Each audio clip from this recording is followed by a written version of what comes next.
cœur d'un environnement des plus verdoyants, à quelques pas de Paris, Bougival est une commune des Yvelines où il fait bon vivre. Elle offre de belles découvertes au détour de ses rues et de ses bois. Découvertes qui permettent de se rendre compte à quel point la ville a joué un rôle crucial dans l'épanouissement des arts à la fin du XIXe siècle. Peinture, musique et littérature y ont en effet trouvé des conditions exceptionnelles, faisant de Bougival un véritable carrefour des artistes européens.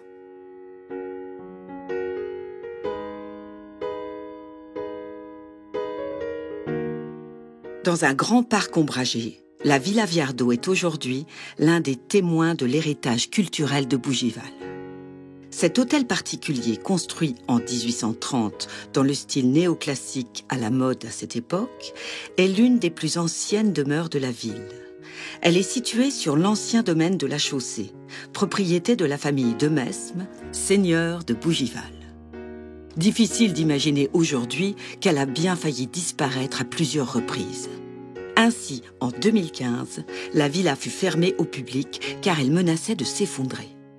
Sous l'impulsion du baryton Georges Chaminet et grâce à l'opiniâtreté de la municipalité, la villa a été sélectionnée site emblématique d'Île-de-France pour le premier loto du patrimoine en 2018 et a pu être entièrement restaurée.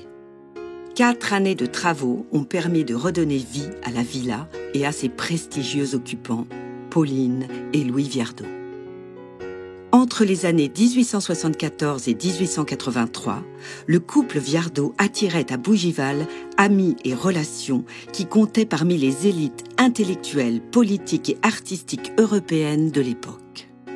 C'est durant la carrière internationale de la cantatrice Pauline Viardot que se nouèrent ces relations. Mais Louis Viardot était également très apprécié en tant que critique littéraire et écrivain. C'est George Sand qui présenta Pauline à Louis Viardot, alors directeur du théâtre italien à Paris. George Sand considérait Pauline comme sa propre fille et appréciait également Louis Viardot. C'est ainsi qu'en 1840, Pauline, née Garcia, épousa Louis Viardot qui démissionna de son poste quelque temps après pour se consacrer à la carrière de son épouse. Une carrière incroyable au cours de laquelle Pauline se prit d'amitié pour Clara Schumann, Chopin, Berlioz ou encore Brahms. Les Viardot parlaient couramment plusieurs langues. Ils entretenaient des correspondances soutenues avec leurs amis artistes, écrivains, intellectuels européens. Louis Viardot était aussi un grand lettré.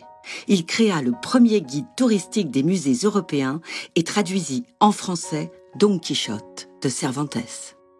Au cours d'un concert donné en 1843 au Grand Opéra de Saint-Pétersbourg, Pauline et son mari rencontrèrent le célèbre écrivain russe Ivan Tourgueniev. Celui-ci devint un ami très proche des Viardot, à tel point qu'il s'installa à Paris dans le quartier de la Nouvelle Athènes, rue de Douai. En 1872, à leur retour d'exil après la fin du Second Empire, le couple Viardot et Tourguenieff se réinstallèrent à Paris et se mirent en quête d'un lieu de villégiature pour l'été. En 1873, Ivan Tourguenieff loua la propriété de la Garenne près de l'église de Bougival. Et l'année suivante, ensemble avec les Viardot, il acheta le domaine des Fresnes. En 1874, la famille Viardot s'installa dans la villa. Et en 1875, Ivan Tourguenieff se fit construire en Contrehaut un chalet d'inspiration suisse et russe, la Datcha. La famille Viardot et leur grand ami Tourguenieff y passèrent de plus en plus de temps chaque année jusqu'en 1883.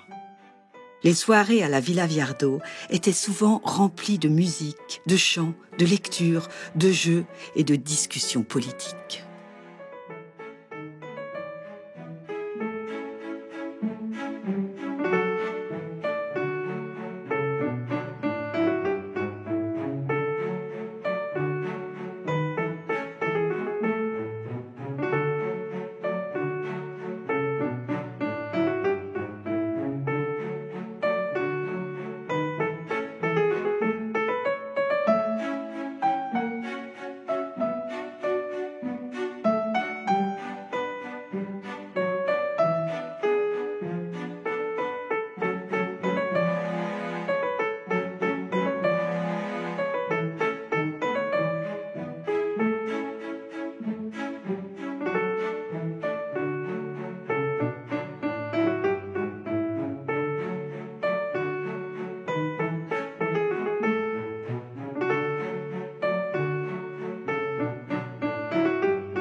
La famille Viardot attirait chez elle les artistes les plus renommés de la musique et de la littérature européenne. Saint-Saëns, Fauré, Massenet, Gounod étaient des visiteurs réguliers, mais aussi Charles Dickens, Henry James, Zola. Grâce au couple Viardot et à Ivan Tourguenieff, la villa devint un lieu de rencontre entre les esprits les plus créatifs et les plus éminents du XIXe siècle. Ce qui se déroulait dans la villa était l'émergence d'une conscience culturelle européenne. C'était également une réaction aux événements contemporains en Europe, la guerre franco-russe, les impérialismes et les nationalismes qui allaient mener à 2 guerres mondiales.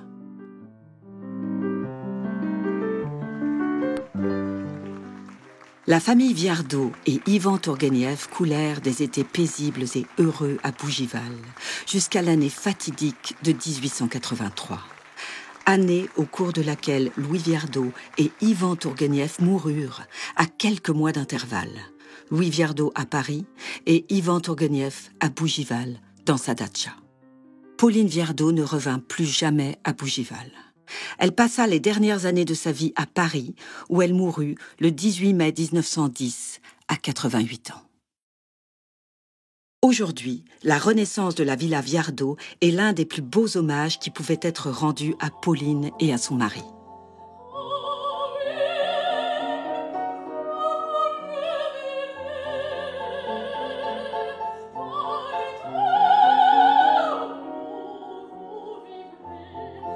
La villa retrouve son rôle de carrefour des arts en accueillant à nouveau des événements musicaux grâce, en particulier, au Centre européen de musique et à l'association Les Amis de Georges Bizet. Bougival demeure ainsi un symbole fort de l'importance du dialogue interdisciplinaire et de la collaboration artistique dans le développement de la culture européenne.